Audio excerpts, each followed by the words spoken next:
Hey guys, Clever but Disturbing here, back with more Spyro the Dragon, and we're right here where we left off, right back in front of the entrance to the world where Dr. Shrimp's at. We're gonna take him on. He's the boss of the Peacekeeper's world. Let's go ahead and do it.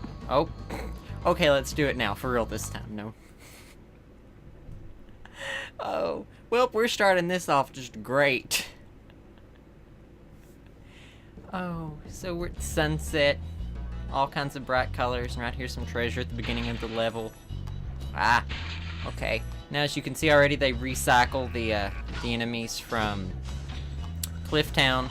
The men, the husbands, sort of look different. They have like these metal masks on, and they just have like a metal cloth in the front instead of the cape thing that was draped around the back, and then pull it up. And these actually, instead of like stopping at a certain point and trying to fight you, will just charge aimlessly forward, even if it means running off a cliff. Like, let's just...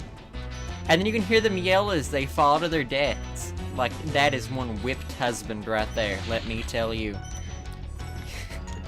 But I mean, if you were married to that, wouldn't you... I mean, really, running off a cliff wouldn't seem so bad. At least I don't think so. I mean, look at her. She does not look like the most pleasant woman, both in appearance and demeanor. Oh, that one, we just happened to be... Oh, she just smacked us away. We just got bitch smacked by her. Oh my god, they're just like coming at us everywhere. Sparks is green right now because we're just getting hit left and right by everything. Oh my god, we're off to such a poor start already. Wow. Okay, now that vortex will actually take you up to where the boss is at, but we're actually going to go over here first. Here's this chick chilling out over there. There's some treasure back here. Is there anyone around there? Nope. Okay, but back here's another vortex, which actually takes you to the top of this little building thing, and there's some more gems up here. And now if you look over here, there's this rock balanced precariously on that, like, structure. Like, I know it's a rock. I'm sure it has some kind of, you know, geologically specific name, but I don't know what the heck to call it. It's a tall, spindly rock. That's what I'm calling it. Okay, so there's the key to the safe. For this time, we've actually managed to get the key before we've even seen the safe, so, you know, maybe it won't be too bad. Okay. Get this treasure, and now we're gonna free this dragon, because with Sparks already green, chances are we're probably gonna need it. Rescue Trondo. This guy thinks he's so cool. You don't know what it's been like listening to him over and over. But I'll tell you one thing. He should watch his back. Oh, he should watch his back. Hint, hint. So sort of like those Snorks we saw in the, Oh, whoops. We should have watched our back. Anyways, what I was saying was, so like those Snorks we saw in Dark Hollow back in the Artisan world, he has metal on, but it's only in the front, so you just have to look for an opening to get behind him and then flame him. Then burn his ass up. That's all you pretty much gotta do. Oh, whoops. Actually, accidentally confused the second pattern for the third one, which is the reason I jumped when I did.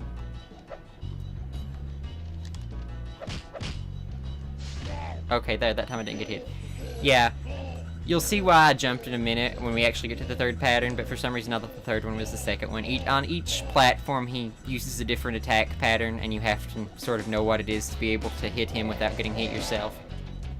That one you have to flame him before he attacks, which I did not do because I was prepared for the pattern that you're about to see up here, which is this one, which I apparently sucked at as well. And again, oh my god, extra hard fail today. Okay, we got him. That one, he swings it around the ground, and you have to try and time your jump so that you jump over top of it and don't get hit. And then you have to flame him before he finishes turning around, because he goes all the way around. Okay, so up here's some treasure, and the return home vortex. I'm having trouble speaking again. Oh my god. And here's the safe down here on this little ledge past the vortex. Use the key and get our treasure from it. Just one little 25 gem. That's nice and compact. Means it's easier for me to collect. Drop down here. And here's some more of these metal containers. And then out here's that woman we saw up here earlier that we couldn't get to. But now we're gonna flame her. And she's going to drop... Oh, yes, another thing. All the enemies respawned because we died. Actually, wait. We killed those before we stepped on the dragon, so they shouldn't have respawned. But for some reason they did. Apparently we didn't collect the gem from that guy, which is the reason we were missing 5, but now we got it, so we're good to go now, actually. Also, you may have noticed, sometimes after you've killed an enemy, normally they drop those little pearls and you can collect some and you have them to get a life, like I explained earlier. But every once in a while, they'll actually let loose a butterfly, like fodder, so that Sparks can heal up from them, which is what happened there. So now Sparks is blue again. And now we're actually already beat Dr. Shrimp, didn't take long at all. We've got all the treasure, there's only the one dragon, so now we're gonna go back to the Peacekeeper's world. But don't forget, we still have the flying level to finish off, and then we'll be finished with the Peacekeeper's world, and we can leave this ugly desert place behind us. The Peacekeeper Dragons, they can keep it. Like, I'm not interested. I mean, maybe if I got to be a dragon and live in the world of dragons and this was the only place I could live if I was it, then, you know, I might take it. But if I had an option of any of the other worlds, I would definitely not choose the Peacekeeper's world because it's just not pretty at all. Oh, see, that Nork let loose a butterfly, too. Okay, now we're gonna head in here to Night Flight. Again, another flying level I haven't practiced, so hopefully I'll be able to just pull this one right out like I did the first one. So here we go. Oh, actually, I don't think this one's that bad. This one's pretty guided. First thing you want to do is get the rings, which are right there in front of you, if you couldn't guess it. Next, they point you right towards the chests, so you want to get them. There's even a fairy telling you to turn there so you just don't fly off into oblivion and get nothing. I don't even know if they're invisible walls. Oh my god, I can't believe I did that. I accidentally landed on the thing and so I stopped flying and just walked right out into the water. Yeah, in the flying levels, if you touch the water, you instantly have to start over again. Whoops.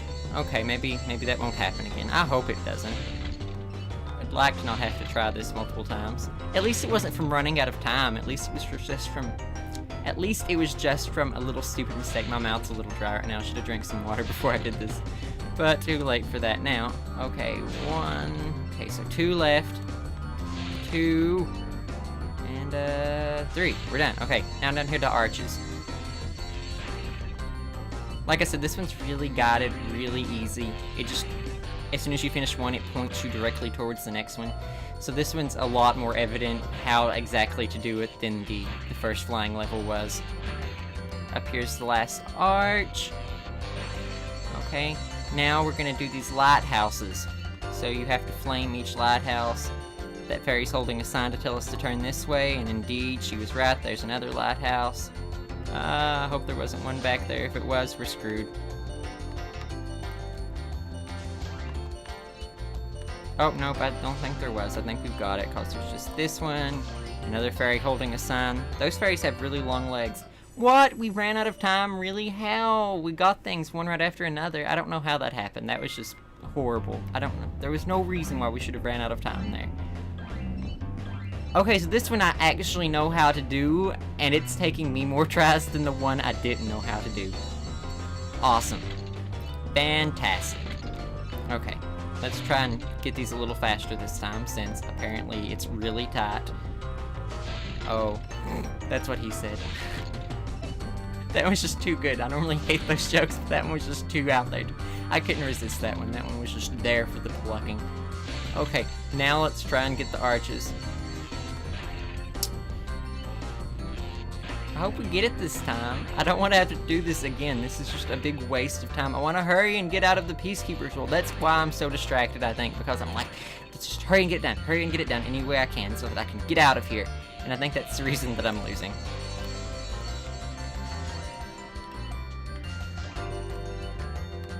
But hopefully we'll get it this time, and then we actually can get out of the Peacekeeper's world, because it's so my least favorite. Well, no, I take that back. It is not my least favorite world. It is one of my least favorite worlds. It is not my absolute least favorite world, though. You will see what that is later, and you will understand why I hate it. We got it that time. Yay. Okay. No, thank you. No trying again. And we actually have enough time to head on to the next world, which I greatly prefer to Peacekeepers.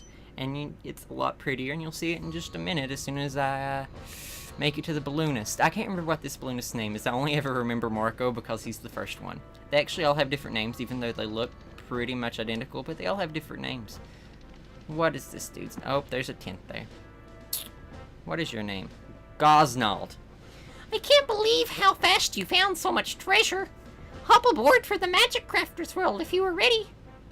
Are you ready to go? Yes, we are. Please take us away from here, Magic Crafters. This is one of my favorite worlds in the game. It's kind of tied with another world that's later on, but this one may actually, I may actually prefer it to the other one. I love the Magic Crafters world so much. Look how bright and blue that sky is, and there's mountains, and everything's like pink and purple, and there's green and no brown. And there's this water hazard right here at the front that you don't want to land in. But look right there. A tricky little thief that we're going to try and catch on the first try. We got him on the first try. Normally I struggle so hard to get him because there's such a short little distance where you can actually catch him. But that time I got him on the first try, and that is amazing. I'm so happy about that. Okay, I thought I might have left treasure back there, but I didn't. But I did leave some here in my excitement to get the thief. Look at these enemies. Look how doofy they look. They have little beards, and they're like little metal wizard things. And right here's a dragon, so let's free him. Rescued Cosmos. Welcome to Magic Crafters. I want you to release the dragons, reclaim our treasure, and recover the eggs from those pesky blue thieves. I absolutely love how he and most of the other Magic Crafters dragons talk. He rolls all his R's. Rescue the dragons. Retrieve the eggs, and whatever it was. I can't remember. I don't even know if I got what I did say right. But I still love the way he rolls all his R's and talks all fanciful and gestures with his hands. He's so flamboyant, so of course I'm going to love it. Now these doofuses up there, the little green, I think they're called druids. I mean, I know what a druid actually is, but I think that's what the game refers to them as, is druids. They move things. They like move parts of the environment so that you can't get to them. I got his little friend, but I didn't get him. I'm just gonna get this treasure first. This world is so much prettier than Peacekeepers. Oh my god. I'm so happy to be here. Look at this. There's waterfalls and everything's all bright and sparklified. I love it. Oh, I'm so happy. I love this world so much. And the music here is amazing too. I love the music in this world. I love Magic Crafters so much. If you couldn't tell by now, I love Magic Crafters. It has always been like my favorite. And here's another thief. He's not even running around anything between me and him. He's just like running around in a circle in this open field, and yet I'm still struggling to catch him. Fantastic. There we go, we got him. There are a lot of eggs in the Magic Crafters world. Like, I think, if I'm not mistaken, by the time we finish Magic Crafters, we will have all of the eggs, I think. I don't think there are any in, like, the last 3 worlds. They're all here in the first couple. So we're gonna go down here and we're gonna get this fool. Because he actually raises it too fast for you to get if you try and approach him from the front. Those other ones, we were able to charge and get to it, but we couldn't have got to him. Now right here, you may notice these arrows behind me, and it's actually a new game mechanic that we're gonna see. This dragon will tell us about it right here when we free him. Rescued Xantor. When you see arrows like these, you can charge along with them to begin a supercharge. Supercharge? Excellent. Go ahead, try it. So yes, like he said, these are supercharge ramps, which are sort of cool in theory, but they can be really frustrating on certain levels. So that little wizard, the druid down there, just like the one earlier, if you try to just approach him, he will raise the wall up before you can actually make him. But with the help of this handy dandy supercharge ramp, he doesn't even get the chance. And while we're out, I was gonna try and see that bolted chest over there. You actually have to use the supercharge ramp to break it, and I was gonna go ahead and try and do that, like on my first try, but I didn't make it. So we'll have to do that again in a second. Get this treasure in here. Right here is probably the most openly displayed flight level in the game. Just right there. But for good reason, because the dragon right here is actually going to talk to us about flight levels, so let's go ahead and free him. Rescued Boldar. This portal leads to a special place where you can learn to fly. I remember when I was a young dragon, earning my wings. Learn to fly. Got it. Sorry, old man dragons, but Spyro is not interested in whatever you have to say. He was so old, he was all hunchbacked and had a beard. But Spyro, nope, he's not interested. But anyways, yeah, that's the dragon. Even though this is the third world, they just now decide to, Did you see that? Oh, I got it, actually. I thought for a second I didn't, but I got it. Now, I'm sure you heard the sound when it broke, but my sound, the way I have my recording set up, my sound is actually a couple seconds delayed between what I see and me actually hearing it. So, I didn't hear the sound until a couple seconds later. Right, here's a nice 25 gem. I love 25 gems because they're such a pretty color. Okay, so there's this little thing, this little area up here, and if you turn around this little... I don't even know what to call it. It's like a building, but from the front it doesn't look like it. It's just some weird thing. I don't know, the architecture, I don't understand dragon architecture at all. Was this even built by dragons, or was it built by somebody else? I don't know, but it's just weird, and so many things are just strange in it. Okay, but down here, some more chests and another little metal wizard. This dude's raising this platform, but we're gonna get him. Boop, got ya. Yeah. Those are normally the ones that give me the most trouble, the ones with the, like the weather wizards. Alliteration for the win. But yeah, the little weather wizards that they shoot lightning bolts at you, and I'm really bad to get hit by those. So, we got a safe key, but we haven't seen the safe yet, and we're also missing some treasure. So I think we probably need to go find it. Have we gotten all the dragons already? We have, and both eggs here. For some reason I thought there were more dragons than that here, but apparently there aren't. So we're going to want to head up here to the top of the supercharge ramp, and we're going to want to come out here towards the edge. And I don't even think you can see it from here, but you're just going to have to just take a leap of faith and just fly out. And then over here's a little cave, and there is a life and a safe. So we're going to get the life, and now we're going to open the safe. We're up to 14 lives. Yay. We would be up to 15, except I died fighting Dr. Shimp. So... yep, we have all of the treasure. All of it. Woo! But yeah, look at... can we just admire Magic Crafters for a minute? This world is so pretty. It has mountains and a blue sky, and everything is pink and purple and blues and pastel colors, and it's just gorgeous. And it is so much prettier than Peacekeepers. Oh, I love it. I just want to live here. Can I live here? I want to move to Magic Crafters. Oh, this is where I want to live. I want to be a Magic Crafters dragon and talk my fancy talk with my rolling R's and live here. Look at these walls and the floor. It's just gorgeous. But we're not going to get to see any of the actual levels this time because we're about out of time. But whenever I meet you again, we will be heading right into there, into Alpine Ridge. So I will see you then, guys. Bye.